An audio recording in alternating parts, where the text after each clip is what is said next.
Էլջերնոն Գորդոնի էֆեկտը ըստ Դանիել Քիզի։ Արմոնոյի շրջանակներում ապրիլի 30-ին ներկայացվեց Հայաստանի Թատերական գործիչների միությունում, իսկ մայիսի 7-ին կցուցադրվի Աբովյանում, այս մասին կխոսենք մեր հյուրերի հետ։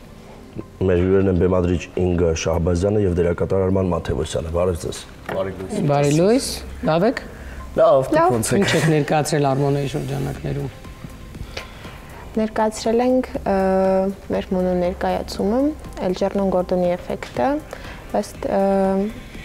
վեբի ծաղիկներ Էլջերնոնի համար։ Ինչ էֆեկտ է։ Ինչ էֆեկտ է։ Գիտական։ Հիփոթեզ է կարելի ասել։ Էֆեկտը արհեստականորեն աճեցրած ինտելեկտի մասին է, մարդու ինտելեկտը արհեստականորեն աճեցնում են, հետո այդ ինտելեկտը սկսում է ռեգրես ապրել ու ամբողջ ընթացքում մենք հետևում ենք կերպարի զարգացմանը եւ արդեն հետընթացին։ Ինչա իր հետ տեղի ունենում այդ ընթացքում։ Հետընթացը ինչից է սկսվում։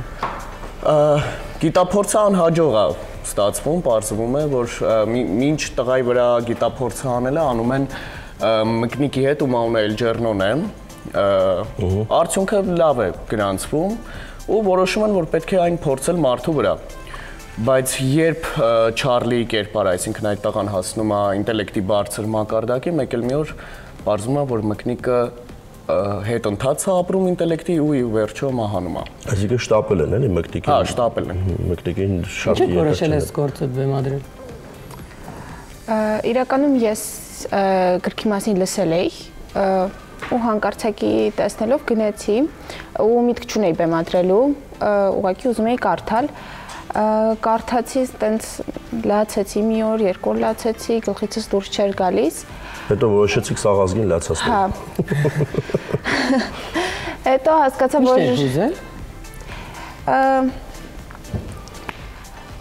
այդ տղան, որի վրա այդ գիտափորձը անում են, ինքը խնդիրներով է, չհասկացված աշխարհի կողմից, շատ դժվար է իրան ապրել ու թե ինչքան է ինքը ուզում խելացի դառնալ, ինչքան է ինքը փորձում խելացի դառնալ ու չի ստացվում իր մոտ։ Իրականում շատ հուզիչ է ու շատ կարևոր է խոսել այդ մասին, որովհետև մեր հետ ապրում են այդպիսի մարդիկ եւ գրքի մեջ տեսնում ենք, թե ոնց են իրեն վերաբերվում ու դա իմ համար շատ ծանր էր։ Տեսնում ես, որ հիմա էլ քո կողքը ապրում են այդպիսի մարդիկ ու շատերը նույն ձև են վերաբերվում իրենց։ Իսկ այդ տղան այդ խնդիրը, որ ունի, խնդիր անուն ունի, հիվանդություն անուն ունի։ Մտավոր հետամնացություն։ Եվ իր վրա փորձում են, նման փորձարկում են անում։ Այո, որոշում են արհեստականորեն աճեցնել ինտելեկտը։ Այսինքն եթե IQ-ի մակարդակը ցածր է, որոշում են բարձրացնել։ Այդպես։ Եվ ինչ արձագանք ունեցավ Արմոնոյի շրջանակներում։ Բավականին լավ, մի քիչ համեստություն կանեմ ու կասեմ, որ անսպասելի լավ, որովհետև երբ որ մենք բեմադրում ենք այս գործը, չենք մտածում ինչ կլինի, ոնց կլինի, շատ անհանգիստ ենք։ Իդեպ այդ անհանգստությունը երևաց հենց պրեմիերայի օրը։ Մինչև այդ մենք աշխատում ենք։ Ոչ անհանգստություն կար, ոչ բան կար, բայց այդ օրը մեկ էլ հասկացանք, գիտակցեցինք այս ինչ է լինելու, այս ինչ ենք արել ու փառք Աստծո ոնց որ դեռ հաջողություններ ա բերում մեզ այս մոնո ներկայացումը։ Փառատոնների տեսանկյունից մրցանակ շահեցի, կարելի է ասել։ Ինչ մրցանակ։ Արտավազդ ամենամյա մրցանակաբաշխությանը լավագույն երիտասարդ դերասան անվանակարգում։ Այո։ Հա, բան չէ, տենց տխուր, ինչ-որ տենց հուզված, քաշված, կաշկանդված, պատմեք, արտավազդ։ Ինչ պատմենք, դե մասնակցեցինք Ֆուջերայի միջազգային փառատոնին մոնոդրամաների։ Այս եմ պարագանա, որ իհարկե մրցանակ չշահեցինք, բայց մասնակցությունը մեզ համար իրոք այս լուրջ անկեղծ մասնակցությունը արդեն հաղթանակ է տրամաբանության մեջ էինք, որովհետև շատ լավ փառատոն էր։ Այդտեղից ստացանք արդեն 2 հրավեր Եգիպտոս եւ Ալժիր, մասնակցելու ենք օգոստոսին Շրի Լանկայի մոնոդրամաների փառատոնին եւ հունիս ամսին Մոլդովա ենք մեկնում, կրկին Mold Fest-ին, էլի մոնոդրամաների փառատոնին, այսպես ինչ որ շատ հետաքրքիր կյանք է ապրում Էլջերնոնը։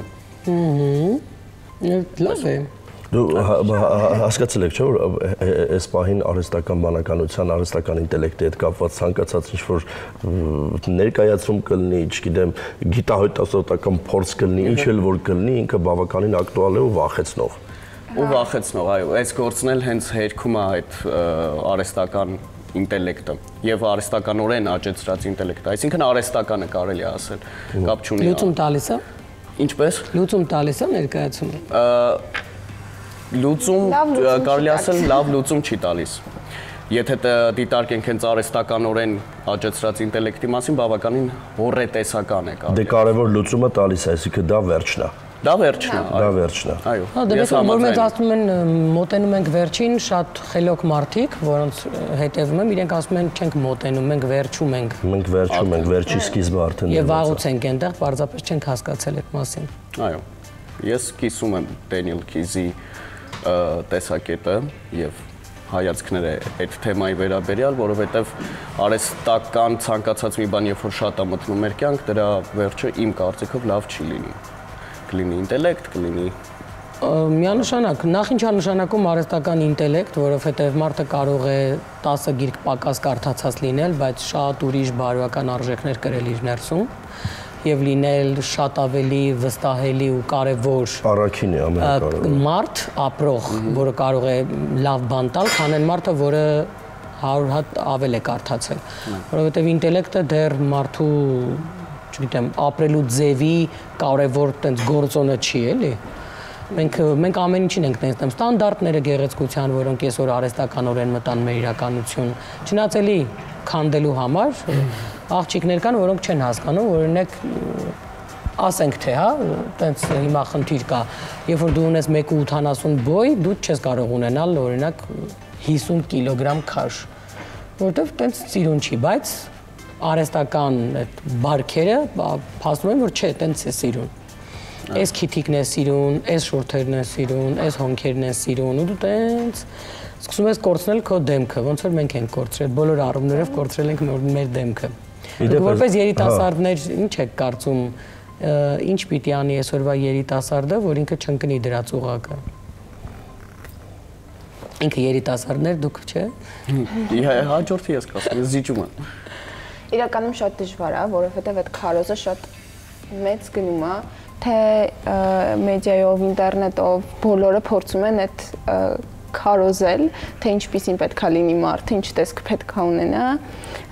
շատ դժվար է իրականում չընկնել այդ ամեն ինչի հետևից, երբ որ շուրջ կողմդ բոլորը այդպիսին են, ու քեզ մատնացույց են անում, որ դու այդպես չես, բայց պետք է հիշել, որ այդ ամեն ինչը փոխվում է, այսինքն այդ նույն մոդան ինքը անընդհատ փոխվում է ու դու երբեք չես կարող հասցնել ընկնել այդ ամեն ինչի մեջ կամ փորձելով հասցնել ընկնել այդ ամեն ինչի մեջ շատ վատ հետևանքներ կարող է ունենա։ Ինձ թվում է պետք է դա հիշել ու հիշել, որ ամեն մեկս անհատ ենք ու յուրովի ենք գեղեցիկ։ Ու ձեզ ինչն է օգնել պահել այդ անհատականությունը։ Ընտանիքը, ինտելեկտը, ինչը։ Հա, ընտանիքը, ինտելեկտը, ապրելակերպը։ Հա, շատ բաներ, իրականում ինչքան ես հասկանում եմ, որ ինչքան տարբեր ենք, այդքան հետաքրքիր ենք։ Այսինքն ես այսպիսին եմ հետաքրքիր, ուրիշ ձևա ինքն էլ այդպես է։ Դե մենք մի տարբեր տենց սիրուն աղջիկ ունեինք, աշխարհի վերջի բառը մտան գրեցին, իրանք որոշեցին, որ այդ աղջիկը տգեղ է, իրանք սիրուն է, էլի։ Դե իրանք հարևան Մարուսը ասել էր, որ իրանք սիրուն են, ինքը տենց հավատացել էր դրան։ Դուք Ես կարծում եմ, դե իմ բախտը մի քիչ բերել է այն առումով, որ երբ որ սմարթֆոնները, այս ամեն ինչը ցանցը մտավ մեր կյանք, ես արդեն պատանի էի ու բավականին երկար ժամանակ դե մեծացել եմ արդեն բակի տրամաբանությամբ, գիրք կարդալու, հիմա էլ որ իհարկե շատ մեծ տեղ է գրավում ուզենք թե չուզենք սմարթֆոնները մեր կյանքում եւ ընդհանրապես այդ արհեստական ինտելեկտ, այդ ցանցը բան, բայց ես աշխատում եմ հնարավորինս քիչ մնալ դրա մեջ, որովհետեւ ինձ կյանքը այդ տեղից դուրս ավելի հետաքրքիր է։ Շփումը ուղղակի քաղաքով քայլելը դա ավելի մեծ հաճույք է, քան անընդհատ որ նայում ես, ինքն էլ վիրուս է, չես կարող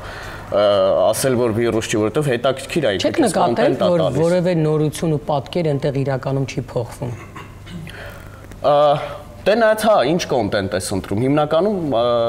լոգիկան կարելի ասել նույնն է, այո, համաձայն։ Եթե դու YouTube-ում օրինակ չես փնտրում հստակ թեմա, եթե մենք խոսում ենք TikTok ես չունեմ, բայց ենթադրաբար տեսնելով կարճ բաներ մոտավորապես հասկանում եմ ինչ է այնտեղ, եւ Facebook հարթակը դարձել է ծերերի հարթակ, այսպես ասած,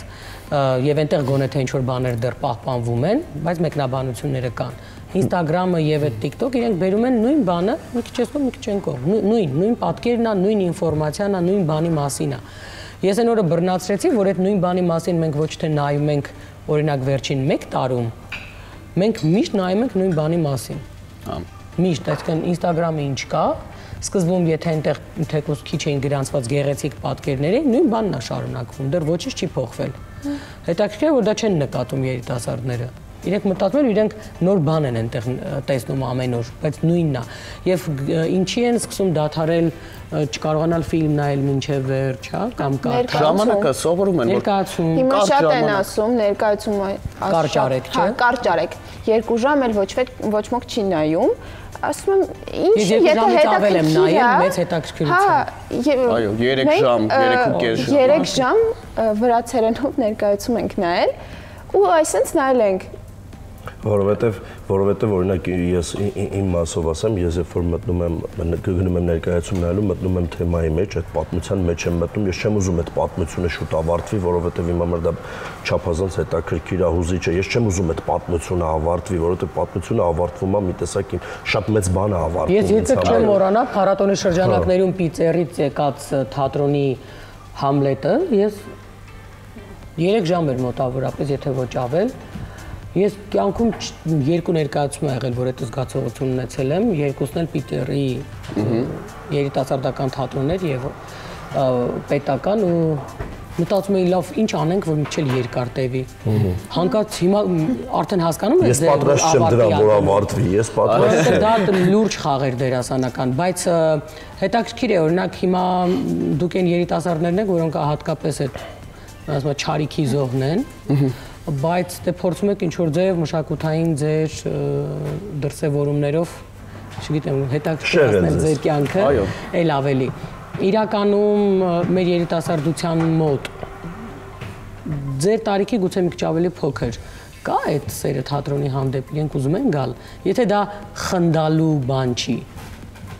Այդ հարցին եթե թույլ տաք ես պատասխանեմ, քանի որ աշխատում եմ նաև Պատանի հանդիսատեսի թատրոնում ու մեր հանդիսատեսը պատանիներն են։ Եթե դպրոցը չի ստիպած բերում, ինքնական Այո, մեզ մոտ նաև աշխատում է այդ բաց տոմսարկղ հասկացողությունը, իմ կարծիքով ակտիվ է, իհարկե գնումները հաճախելիության մակարդակը բարձր է, բայց մի հատ մեծ խնդիր ունենք, նույնիսկ դպրոցը, այս դրա մասին շատ վերջապես ուրախ եմ, որ կարող եմ խոսել, դպրոցը երբ որ բերում է երեխեքին թատրոն ներկայացում նայելու, կա մեծ խնդիր էթիկայի հետ կապված։ Այսինքն երբեմն մենք տեսնում ենք, երբ որ դերասանը գալիս է խոնարհվելու, այդ պակլոն հասկացողությունը, խոնարհման պահը դասատուները, ուսուցիչները հանում են երեխաներին դահլիճից։ Ու սա երեխայի խնդիրը չի։ Ու սա երեխայի խնդիրը չի, առաջինը հազար ներողություն, բայց այդ ուսուցիչը պետքա կրթվի թատրոնի գոնե թատրոնի իմաստով, հետո նոր կրթի աշակերտներին։ Այո, ես համաձայն եմ։ Հա, շատ դրվագներում հեռախոսի մեջ են լինում, մի խոսքով այդ խնդիրը կա, իհարկե, բայց լավ բանի հետևից գալիս է։ Գոռում եմ ու այս տարիների ընթացքում հասկանում եմ, ոնց նայում եմ, այդ իսկապես լավագույն լուծումն է լինելու, որովհետև երբ թեկուզ Կարեն Դեմիրճյանը խոսում էր, որ պետք է քաղաքակիրթ մարդ դուրս գա դպրոցից, ինչ անել նաև, որ դպրոցից այդ քաղաքակիրթ մարդը, որը քաղաքակիրթ հանդիսատես է, որը հարգում է արվեստը, ոնց անել, բացի ընտանիքի դերից։ Եվ մենակ արվեստը չէ, սրճարանում, ռեստորանում, բոլոր տեղերում։ Բայց այդ նայ, մենք թիմային գիտակցություն չունենք, գիտես որ չունենք։ Մենք ուղղակի թիմային այլևս չենք կարող որևէ բան անել, որովհետև ամեն մեկս մեզ համարում ենք հանճար, որ մենք կարող ենք ինքնուրույն փայլել։ Ու իդեպ մեր հաջողության ցավը այդտեղ է, այդ շատ մեծ կարևոր բան է, ինչի բերումով նաև շատ բաներում չենք հասնում հաջողության, թիմային մտածողությունը թիմային։ Չունենք, մենք եթե ես անգամ վերջերս մի դերասանուց լսել եմ, տարօրինակ մեկնաբանություն ու ինձ համար տարօրինակ է որ դերասանուհին է դա հնչեցրել, որը ներկայացումից դուրս է մնացել, չգիտեմ, լավ չի եղել խաղը այդ կերպարում, ոչ թե առհասարակ, կան շատ կերպարներ, որտեղ մենք կարող ենք չինտեգրվել ոչ մի կերպ եւ դա նորմալ է։ Բայց մարդը դուրս գրվելով հանդերձ ոչ միայն ինքը մաղթում է հաջողություն, ինքն ասում է որ դուք պիտի տապալվեք։ Սա իհարկե դերասանի կողմից հնչեցրած վատագույն դրսևորումն է, որ կարող է լինել, բայց այդ դնենք մի կողմ։ Խնդիրն այն է, որ մենք երևի թե դպրոցում, որ ես այդքան գոռում եմ, ասում եմ, գոնե ավակ դպրոցներում պետք է պարտադիր, ոչ թե ցանկալի կամ լավ վատ չէր լինի, պարտադիր լինի այդ ինչ որ նահանգներում է շատ ընդունված ներկայացում անելու, ներկայացում խաղալու, ներկայացում հանձնելու։ Ինչքան էլ որ կխաղան, իհարկե։ Հա, այսինքն թող տարվա մեջ 2 անգամ խաղան։ Բայց այդտեղ կլինի ճանաչում դասական ստեղծագործություններին, այդտեղ կլինի խոսքի կուլտուրայի մասին դասեր, ամեն օր կլինեն փորձեր, երեխեքը միասին կհավաքվեն փորձերի շուրջ, ավելի կմետրմանան, կքննարկեն, կերպարներ կխաղան, սիրային կերպարներ կխաղան, անգամ թեկուզ եթե վատ էլ հետո կհարգեն իրենց խաղը ու երբ որ ինչ-որ մեկը կգա կնստի ու ինչ-որ մեկի մայրիկի կամ հայրիկի հեռախոսի զանգը կհնչի, իրենք կհասկանան, որ դա խանգարում է եւ վաղ իրենք կդառնան նախ ճանաչող, ինչ է նշանակում դասական ստեղծագործություններ, ինչ է նշանակում անել ամիսներ շարունակ գործ ու հանձնել ու հետո ինչ որ մեկը չի հարգում, որովհետեւ դու ամեն աստծո օր ամիսներ կարող ես տրամադրել մի աշխատանքի, երբ որ մեկը գալիս է, հա, վարսիկ, հա, այս ձևաչափի մեջ չի լինի։ Դա ոչ մի կերպ չի լինում։ Թատրոն եմ նայում։ Բացի տունը, հա, որ տանը քեզ դասյարակեն, ասեն դե գիտես ինչ կա թատրոնը, լավ է կամ պիտի գնաս, պիտի ես կուլտուրան ունենաս եւ այլն։ Երբ որ դու իրեն ներգրավում ես դրա մեջ, ավելի լավ օրինակ չես կարող տալ։ Ինքը միանգամից իր կաշվի վրա հասկանում է։ Թե դա ինչ ծանր գործ է, ինչ հավես գործ է, ինչ սիրուն գործ է, ինչի է պետք է գնահատել։ Ես զարմանում եմ, տարիների վեր գոռում են ավակ դպրոցում չկա ծրագիր, պակաս է, երեխեքը չեն հաճախում եւ այլն, պատրաստի ծրագիր է, ինչ չեք անում։ Շատ ու շատ ուսանողներ կան մագիստրատուրայի, ասպիրանտուրայի, որոնք մեծ հաճույքով կգան դասավանդելու։ Մեծ սիրով։ Այո։ Իհարկե։ Հիմա մեկը դուք հաստատ կգնաք մեծ սիրով դասավանդելու։ Այո։ Կաշխատեք իրենց հետ, կծանոթացնեք, չգիտեմ, ինչ է նշանակում այդ հեքիաթը, հա, որ կա բեմում։ Ինչպես աստեղծում։ Ներողություն, այո, բայց դե ինչ արած։ Ունենք էլ ինչ-որ։ Իրականում այս մոտ որ Ֆրանսիայից եկել էին մասնագետներ, իրենք էլ էին զարմացած, որովհետև գրեթե բոլորը դպրոցներում դասավանդում էին, հենց հասարակ դպրոցներում, այսինքն ոչ մի ուղղվածություն չուներ, այնտեղ բոլոր դպրոցներում կար թատրոնի դաս։ Եվ իրենք մեզ հարցնում էին՝ դուք չեք դասավանդում, դուք չեք աշխատում դպրոցներում։ Խնդրեմ, ես չգիտեի։ Սա կատաստրոֆա։ Ներեցեք, ինձ հետաքրքիր է որ թվականի գործ է սա, որ ժամանակահատվածն է ներկայացնում։ Ըստ վեպի մոտ 1970-ական թվականներն է ներկայացված։ Իսկ մի 40 տարի առաջ։ Հա, այդ հատկապես այդ ժամանակ այդ խնդիրը ավելի ակտուալ է եղել մանավանդ նահանգներում, ընդհանրապես ամբողջ աշխարհում։ Ես իհարկե կարծում եմ, որ հիմա մի քիչ նվազել է, մարդիկ ավելի տոլերանտ են, ավելի նրբանկատ են, բայց այդ խնդիրը մեկա երևում է մեզ մոտ։ Նույն այդ էլի խոսենք Instagram-յան ռիլերից, այդ բուլինգ ասվածից։ Իհարկե ծիծաղելի է, հա, հումոր կա մեջը, բայց երբ որ տեսնում ես, որ կարճահասակ մարդկանց, չեմ ուզում ասել, կարճահասակ մարդկանց մասին ռիլեր են անում, ինչպես են իրենք վազում ու ընկնում օրինակ գավաթի մեջ, դա արդեն տգեղ է, դա ծաղրել է, դա բուլինգ է կարելի ասել ու նույնն էլ նաև շատ հաճախակի հանդիպում ենք թույլ մտավոր ունակություններ ունեցող մարդկանց, երբ չեն ինտեգրվում հասարակության մեջ, իրենց ծաղրում են, իրենց մարդու պես չեն վերաբերվում, բայց երբեմն այդ մարդիկ ավելի մարդ են, քան այդ մի քիչ բարձր ինտելեկտ ունեցող անձնավորություն։ Հետաքրքիր բան եք մտածել, ներկայացումը այն ինչը որ մենք հիմա քննարկեցինք ու խոսեցինք, ես հասկացա, որ ներկայացումը շատերը պետք է տեսնեն։ Իհարկե ինքը մոնոներկայացումը ինքը ավելի մասսայականություն կարող է չվայելի, բայց ինձ թվում է մարդկանց ուղեղներին հասցնելու համար թե առհասարակ ինչ է կատարվում մեր իրականությունում, իրենք պետք է դիտեն։ Ուզում հասկանալ Հայաստանում շրջագայություններ լինելու են տարբեր թատրոններում խաղացվելու այս ներկայացումը, որտեղ մոնոներկայացումը ինքը մի քիչ սպეციფիկ է, մեծ բեմերում դժվար է խաղալ անգամ անհնար է, ոնց եք պատկերացնում, որ մեսիջը տեղ հասցնեք։ իրականում մենք շատ կուզեինք տարբեր մարզերում խաղալ ներկայացումը։ Դեռ ամսի 7-ին կխաղանք Աբովյանի դրամատիկական թատրոնում։ Մտածում ենք դեռ, փորձում ենք գտնել, թե ինչպես կարող ենք դա կազմակերպել։ Բայց հա, ցանկությունը կստացվի։ Ձեր դպրոցներում, չէ, ներկայացում խաղալը։ Եվ այդ երեխեքը մեծ սիրով հենց դպրոցի սրահում գալիս էին։ Պարտեզում, այն ինչ որ երեխեքը հանդեսի Չէ, բայց ժամանականում այս տեսակ ներկայացումները հիմա օրինակ հետաքրքիր է, երբ ուղիղ երիտասարդության համար է, հա, այսինքն ոնց քեզ պահես, ինչու լինում են առաջարկներ դպրոցից, որ գնաք խաղաք։ Իդեպ այո, Վալդորֆյան դպրոցից, Արեգնազյան կրթահամալիրից մենք ունենք հրավեր, որպեսզի դպրոցում խաղանք, ուղղակի այս փառատոնով եւ այս բաներով խառնենք։ Հիմա ավելի մաքրվել ենք, ազատվել ենք, ուզում ենք նաեւ իհարկե մարզեր, Կապանի դրամատիկական թատրոն, Վանաձորի թատրոն, ուզում ենք շրջել Գյումրու փոքր դահլիճում փորձենք կապ հաստատել եւ բարդ է առհասարակ թատրոնների ղեկավարների հետ կոնտակտի դուրս գալ եւ առաջարկ անել, ոնց է սիստեմը ինքը դժվար է աշխատում։ Ես որ անկեղծ ասեմ, փորձ չունեմ։ Միանգամից ասեմ, նոր պետքա փորձենք ու տեսնենք։ Այսինքն մենք այս փառատոններից հիմա երբ հետ գանք,